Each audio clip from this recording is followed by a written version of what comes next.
So now we're going to go into the scripture reading for this morning. So we're going to be in Luke 18, on the screen there, or if you have a Bible, you can turn to Luke 18. He also told his parable to some who trusted in themselves that they were righteous and treated others with contempt. 2 men went up into the temple to pray, one a Pharisee and the other a tax collector. The Pharisee, standing by himself, prayed thus, God, I thank you that I'm not like the other men, extortioners, unjust, adulterers, or even like this tax collector. I fast twice a week. I give tithes of all that I get. But the tax collector, standing far off, would not even lift up his eyes to heaven, but beat his breast, saying, God, be merciful to me, a sinner. I tell you, this man went down to his house justified rather than the other. For everyone who exalts himself will be humbled, but the one who humbles himself will be exalted. Hey, thanks, guys. Appreciate that. Well, good morning, everybody. My name is Dusty. I'm one of the pastors, and really talking about this surprising Jesus and how he interacts with people that are hurting. We've talked about people that are overwhelmed, which is all of us, people dealing with shame, which I think is all of us the last couple of weeks. And today we're going to be talking about maybe one that's a little, it'll be harder to admit that we do, because the other ones are like, yeah, actually, I do get pretty overwhelmed, and I do have some things I really regret, and all that. But this one today is talking about how we just tend to kind of look down on people. Another way to talk about that would be being self-righteous. Another way to talk about that would be being judgy. And I think it's just hardwired into us. So even if you get away from like moral things or religious topics that people from Dallas like to look down on Lubbock and kind of make fun of it, going, all that, you're like your tumbleweeds out there and all that, right? We're like, no, but the sunsets and all that. So but then what's funny is that while we may resent the Dallas people for making fun of the Lubbock geography and topography and all that, we'll do it with Hobbs, and then somebody in Hobbs is like, what do you mean? It's basically the same. And we're like, yeah, no, it's not. But the Hobbs people will turn around and do it with Santa Rosa, and on down the line. And of course, then the Denver people make fun of Dallas people. So I guess it all comes full circle. But the reality is, whether it's geography, even like we're like, well, at least we don't live in whatever place. And we just kind of tend to do it. We tend to look down on people. And what's interesting is that there's going to be a lot of us in this room, even that the reason why you kind of keep church, Christians, all that, maybe even Jesus at arm's length, is because you've had some really bad experiences with Christians in the past. And you may even be in a spot where you're like, no, I believe this stuff, but man, I ain't doing all the church things, or I'm going to go, but I'm not going to get involved with people because I've been hurt so badly over the years. Or maybe it's even the reason you're not a Christian at all is that you have really recoiled with how you've experienced some Christians on this exact thing. And here's the thing, I'm not actually going to try to argue with you about that. I'm going to say, no, actually, it's actually the point is that I do think this is typical of people, and Christians do this all the time, and you're probably right. The thing you experienced was probably real. The only thing I'd like to say, though, is I don't think it's just going to be them, though, that I think this is going to be something that you deal with, too. Even like this, even the statement, and I'll see, Facebook posts like this all the time from friends that maybe used to be involved in the church and with Christianity and all that, and it'll be something like, Christians just all the time are wanting everybody to know what they're against, and I just find Christians to be very judgmental, very self-righteous, always wanting to denounce things, and the whole time missing the irony that even in this Facebook post, you're denouncing and you're judging. And you know what I mean? It's like you're making it clear what you're against and the whole thing. And so the thing is that just interesting is even while we decry self-righteousness and being judgmental, we are implicitly making a judgment. And like we just do it. Well, at least I'm not one of those uptight, judgy, religious people. At least I'm not something. And so we just kind of tend to look down on people. And what does Jesus do there? And I think it's going to be a really surprising thing is what does Jesus do as he interacts with people that are struggling and suffering and maybe even struggling with looking, they may not think that they're struggling with it, but looking down with people. So let's pick back up in Luke 18, 9 through 14. This is what was read just a moment ago. And so here, let's look through these two characters. And here's what I want you to look to, is you've got two very different people that are in this story. You've got the Pharisee and then you've got the tax collector. And I'm going to explain both of them, so when we reread this, it may make more sense. So the Pharisee, they're easy to like make fun of and even be like, well, at least I'm not one of the self-righteous people. I mean, I can be pretty self-righteous, but I'm not as bad as them. The thing is that always scares me every time that Jesus starts really pushing hard on Pharisees is these were like the serious people, These were the serious people about their faith. I mean, they really were. They were the ones that would have done, Bible memory stuff. These would have been the people that actually would have been at church all the time effectively. I mean, it'd been like synagogue, but they weren't flaky at all. This would be the guy. We had a guy preach here years ago from another church, and he said, hey, look, just so you know, this is the guy that you'd want to go take to breakfast because you're at a major career crossroads. Man, I don't know what to do. You'd really want his insight. These were very respect-worthy in the community, knew the Bible, weren't flaky, very committed, all of that, and even morally upstanding, at least outwardly so. And so it's always a little bit unnerving for me when Jesus is like, yeah, let's talk about the Pharisee. And so you have the Pharisee, and then you have, on the other hand, you have a tax collector. And the tax collector would have been, in terms of reputation in the community, the exact opposite. I mean, these were people that were probably skimming off the top and pocketing money as you're, okay, that'll be $10 of tax, and I'll put a couple in my pocket and then pass the other 8 upstream. And furthermore, in addition to probably skimming off the top, at the very least, they're propping up a evil, exploitive Roman regime, that all of those tax dollars were going to Rome, and those tax dollars would turn around and fund soldiers that would garrison in Jerusalem and elsewhere, and they were exploiting Israel, and they weren't free, and so they were raising money. They were collaborators, with this regime. That's what they were. This is what, when you said tax collector, there would have been, as Jesus is telling this parable, there would have been groans, boo, all that, And so let's read back through it. So he told this parable, and this is really key to the people he's even talking to. It says, who trusted in themselves that they were righteous, and even treated others with contempt. So that's his audience. And so this audience, probably, they would have for sure been applauding whenever he says, hey, 2 people come up to the temple, one a Pharisee, they would have been like that, and the other a tax collector. They would have thought they knew where this whole parable was going. But again, Jesus is surprising. The Pharisee, standing by himself, prayed thus, God, and this is pretty much the last thing that you could really call a prayer about this, because he starts off saying, God, and I thank you that. And basically, it's how awesome I am after that. I mean, it's really hardly a prayer at all when you think about it. God, I thank you that I'm not like this guy, extortioners, unjust, adulterers, or even like this tax collector. And in verse 12, then he goes in even more. I fast twice a week. I give tithes. And by the way, here's what's crazy, and this is why this is unnerving, is like all of these things would be encouraged in the Bible. Fasting is a spiritual practice along with scripture reading and prayer. And like he's like, no, I'm not only am I reading the Bible, like I fast, I go without food because of how serious I am in my devotion. I fast and I pray and I give money is the next thing that's mentioned here, that he points out that he gives tithes of all that he gets. Generosity is commanded, encouraged, and in all the Old and New Testament. And so this person is actually doing like the really hard things. It's really hard to give your money. It's really hard to deny yourself food. It's really hard to consistently pray, be in the Bible, all of that. And but this is even the prayers. Lord, thank you that I'm so awesome. I'm not as bad as these people. At least I don't live in so-and-so. At least I'm not from Hobbs. At least I'm not from wherever. The Hobbs people hate my guts right now. But again, you follow my analogy. And at least I'm not like this guy. And then then you have but look at all that I do, and look at all my performative religious things that I do.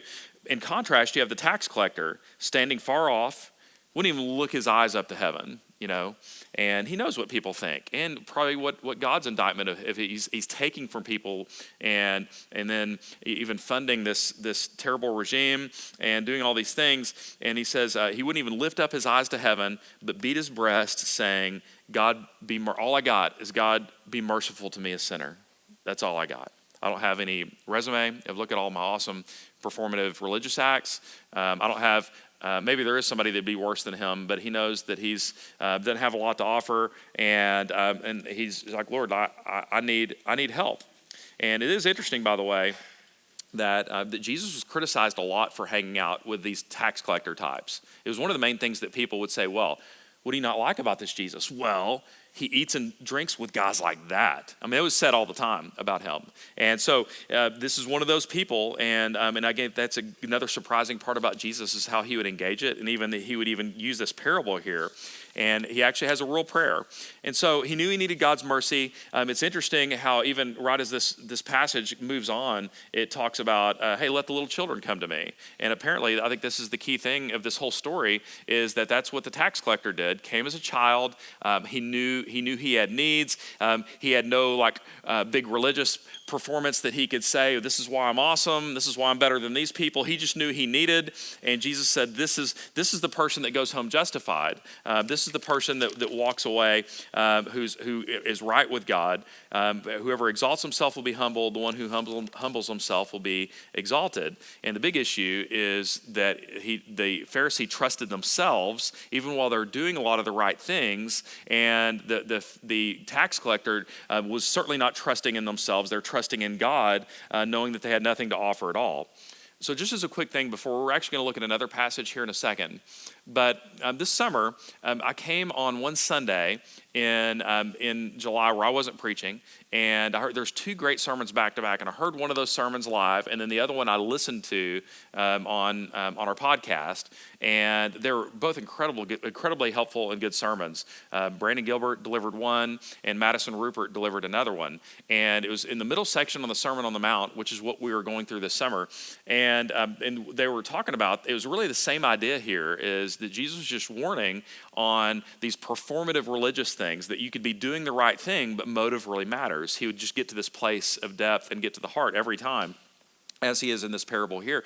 And they were just pointing out of, hey, you can pray, but be careful of motive, because you could pray, but you can enjoy the fact that people are like, man, oh, so-and-so, he sure prays good, and therefore feel like you're really close with God, because people are like, man, those words and all of that. And even you might be generous, which again is good, but you might like your name on a building, and you might like to be known by the leaders of whatever not-for-profit that you're giving to, people knowing that you're a big donor, and even wanting to be close to you because of the money, or you may help someone out, knowing that you may get helped out down the line. There's a million reasons someone could be generous, and Jesus is confronting that. But I just had this thought that actually was really discouraging. Not that those weren't helpful sermons, because they were really helpful. It was so challenging. But here was my thought, and it reminds me of this parable right here, is that on the one hand, you've got this cliff over here that Jesus points out. Be really careful being like the Pharisee, of being serious about this stuff in a way where you want other people to see it, you want other people to see your level of commitment, and so there's this cliff over here. Be careful.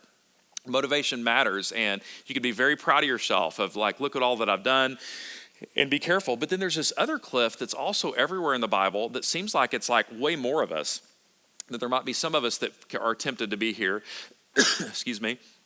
But there's this other cliff we can fall off of that's like being unconcerned with the Bible, unconcerned with obedience, unconcerned with giving, unconcerned with prayer, unconcerned with sharing our faith with our non-believing friends. Anything really. It's just kind of like it's all just so casual and it's no big deal. And no, I don't care about reconciling with someone that hurt me or that we've had a falling out. I don't care about any of that stuff. And I'm not there's this other thing over here of this cliff of indifference. And it seems like overwhelmingly that's the larger group of people. But you could fall off of either one. So what's Jesus saying here? And this is where I got discouraged for a minute as I thought about it. Is Jesus saying, you need to be serious about me, but not too serious? Is that what he's saying? Just kind of find a middle road here of going to church and kind of believing it, but let's not get wacky, Is that the point? And I don't think that's the point at all. Because I think what Jesus is saying here, and this is as I had to cycle through hearing those two excellent sermons, but in my mind where I got discouraged for a minute is to realize that, well, actually, those cliffs are real. But to think about this, the thing that both of these cliffs would have in common, both the indifferent person to Jesus, to the Bible, to obedience, all of this, and the self-righteous, like in this parable of look at all that I've done and look at my accomplishments, the thing that they would actually have in common is they both trusted in themselves. One trusted in, look, I'm going to live my life my way, and God, no, I don't think you know what you're talking about, and no, I got this, and I'm good, and I'm going to have a little bit of religion in my life, but I'm going to just trust in me. And the same thing for this person is that it's also very possible to trust in yourself while you do a bunch of performative religious acts. And you can give, and you can pray, and you can do the stuff, and be in church and serve, maybe even preach. You can do all these things. But you're not actually trusting in yourself. That the only way out is a pursuit of Jesus. That's it. Through the cross, through the resurrection, only the grace of Jesus, how we avoid these traps of trusting in ourselves. And we don't want to trust in ourselves either in being irreligious. We also don't want to trust in ourselves through our religious performance. Either one. They both are traps. That only through and the grace of Jesus in pursuing him, that's the only way we escape both of these cliffs. You don't ever get to be on autopilot. And I think that the fact that this may bother us, the fact that it bothered me says a lot. Because probably what I want to do is for God to say, hey, here's what you do where you're just good and you don't have to worry about it anymore. But that's not how it works, is that our salvation is secure, but the reality is we don't ever get to a point where we don't need Jesus anymore, where we can just kind of go on autopilot. And I actually think that's a really great thing that God wired it all like this. Matthew 23 is now where we're going to look for just a minute. So the other one is a parable where he's making a point through a story, like an analogy.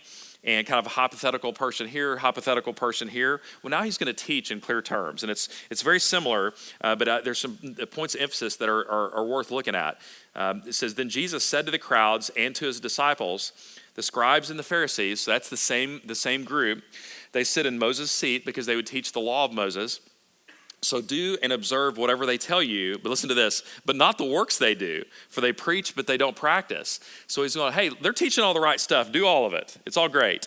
Just don't actually do what they do. And this is really interesting. And this is that hypocrisy of like, they would say, hey, give and pray. Yes, you should go do that. Except they don't actually give and pray from the right motive. And their prayer is mostly public and very rarely private. And even other things that they likely were avoiding sins that would be noticed, but it's almost that question of, was I actually sinning if no one caught me? That kind of thing. And so there was a lot of corruption and ugly, evil things while they were upstanding citizens that you'd want to go take for breakfast to ask about this big career crossroads. And so it's just really interesting here that he's like, hey, do the stuff they're teaching here, but just don't actually do what they do. That there's a hypocrisy built into it, a real warning.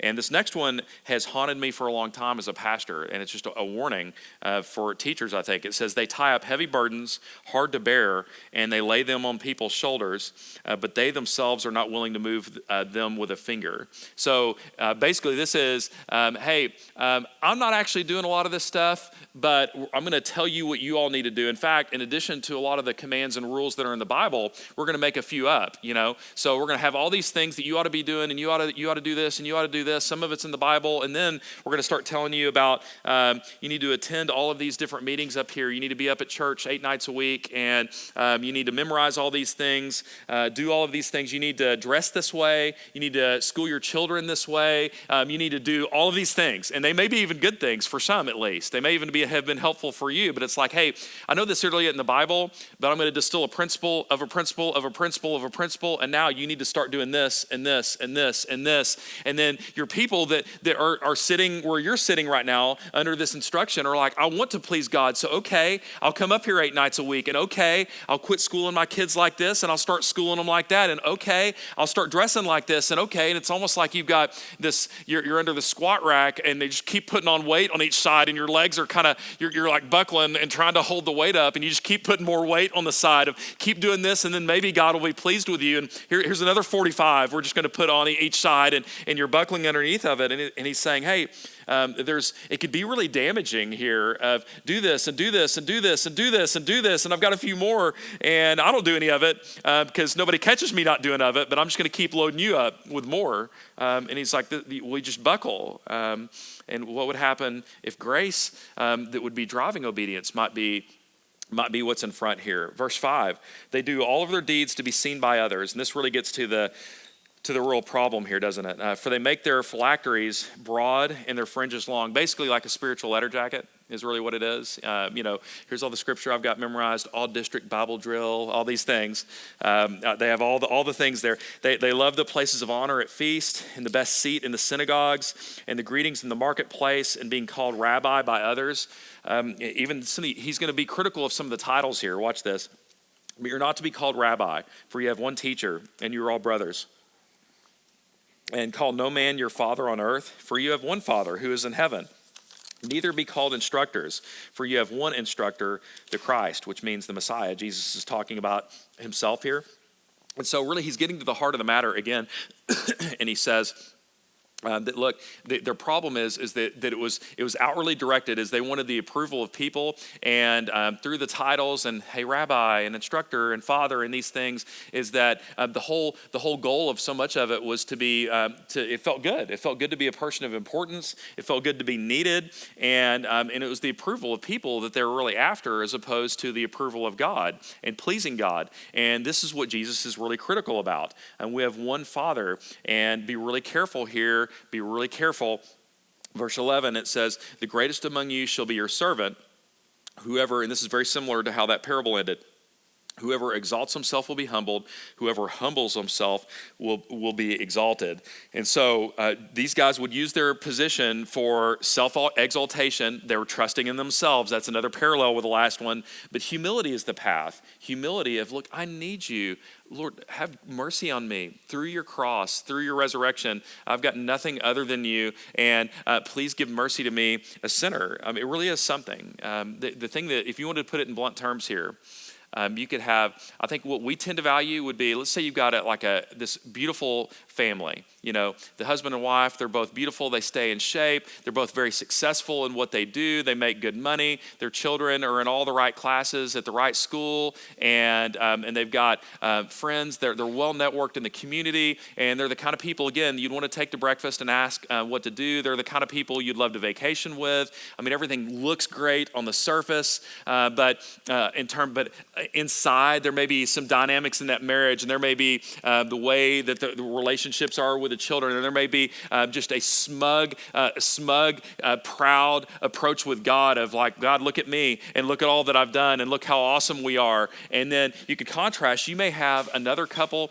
that are a hot mess. We may have been struggling with addictions. The marriage may be barely holding together, and may have worked through infidelity. And there are incredible consequences to all of those things. That's not what we're talking about. But this couple right here says, Lord, we got nothing, and we are banged up, and we've made mistakes, and we are hanging together by a thread, but we got nothing. We have no illusion of strength. We have no illusion of anybody, like people even distance from us because they know even maybe some of the baggage may be well known by others. But Lord, would you have mercy on us sinners? We need the cross. We need the resurrection. We got nothing. And even though people don't even necessarily want to be around us because of some of these things, and we even feel the distance and the judgment from some of these people that have everything together, Lord, would you have mercy on us? Would you draw near to us? And the answer is it's those people. And it's hard to believe, isn't it? You're like, no, but look at our kids and look how well adjusted they are. And he's like, look, that's great that they're going to enjoy the benefits of this. But we're talking about you and the Lord. And at the end of the day, do we say, look at all that I've done and how awesome I am, and look at how beautiful we are and how in shape we are, and look at our kids' GPA and look at our earnings and look at our church involvement and look at our donations and look at whatever, your deacon and your on and on? Or is it, Lord, have mercy on me, a sinner. I got nothing. I've only got your grace. And that is really what's true at the end of the day. Here's how I want to conclude. I think some of us here you can see like the religious element of this, but here's the reality. I think all of us tend to look down on other people, and Jesus is in a very surprising way trying to help us with this. I'm going to give you just a few snapshots. We have done some training over the years with some folks that would like to be pastors here, and there's a book that we read by a pastor that I know, and he just even offered a few different righteousness that we can develop on our own. So check these out. Just different ways. I just want you to see that this is you, and it's me.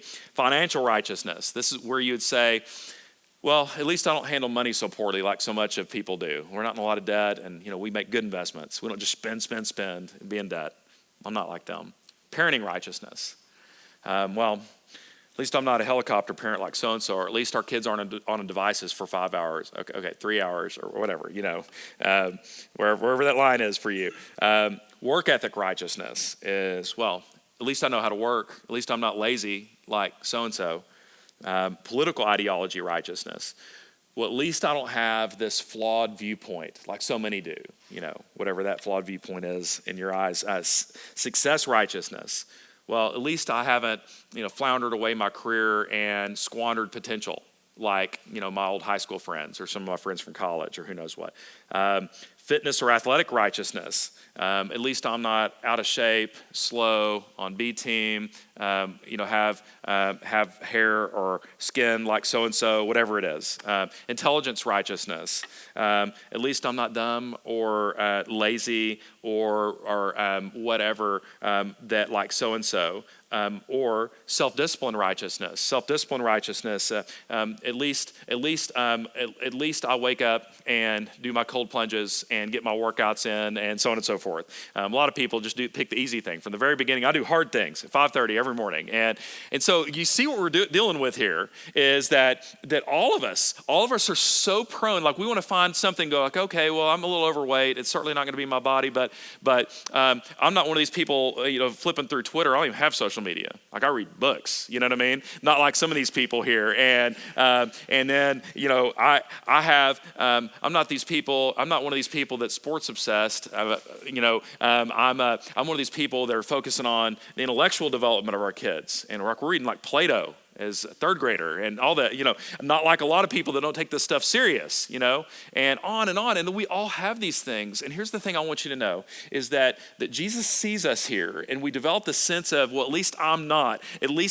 this. And Jesus is addressing these in clear terms. And really what he's doing in a really surprising way is he's so gentle at times. And we saw him being so gentle with the woman at the well, yet dealing in truth, and so gentle with us that are overwhelmed and drawing us out in all these cases. But here, there's like a firmness. And he's looking at us and saying, look, you're not nearly as awesome as you think you are, all right? You are loved. You're beautiful. You're made by me. Grace is real. But developing a sense of righteousness on your own with, Lord, thank you that I'm not like these other people. And I don't really need you because I've got it all ironed out. And at least I'm not like these other people with dealing what it is that they're dealing with. That he's like drawing you out to say, look, this is poisonous. This kind of self-righteousness, in addition to damaging the mission of God in our world. In addition to doing that, it's also toxic to your own soul. So there is grace, but there are times in which that God does, it's almost like dispassionately, like addresses and confronts some of these issues in us. I read a book a while back by a guy named Frederick Buechner, and he was talking about God in these terms in a way that at first I was like, I don't know if I agree with that, but I think he was really onto something. That he had a daughter with an eating disorder, and nearly died multiple times, like a terrible situation. And it got to a point where she nearly died, and they had to go before court to make her go get treatment, in a facility. And, as parents, they love her very much, and they're like, oh, but, she really wants to make a change this time, and they weren't really sure if they even wanted that to happen, and, maybe we can find another way. And what he said was the judge actually ordered her to go into, a residential treatment program.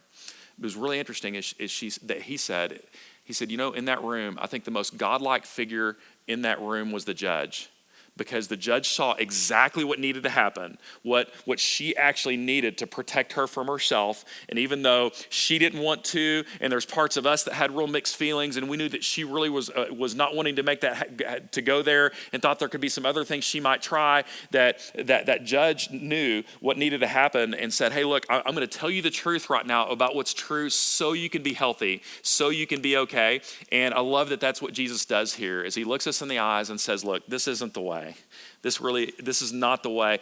You are killing yourself. Even how much energy we can put to projecting out that we've got it all squared away and everything is fine and we're great with God and we're great upstanding people and we're awesome citizens and we're successful and beautiful and fit too, and we have the right opinions and we've got all these things, and it's exhausting. It's exhausting trying to project this image out of having everything together. And really what he's saying is there's nothing wrong with being successful and being disciplined, and you've got your political takes, that's fine.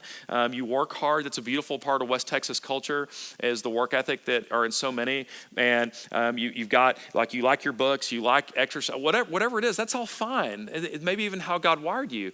Really what this is all about, though, is at the end of the day is our basic inclination to say, Lord, thank you that I'm not like these people, that at least I'm not as bad as them, so I'm really fine, because it's almost like this dad joke that I've heard a million times, the bear coming up, and it's like, hey, I don't actually have to outrun the bear, I've just got to outrun you. And a lot of us have this whole approach of like, I just need to be a little bit better than the rest of these people, and then I'll be fine with God. It's like, no, it has nothing to do with it.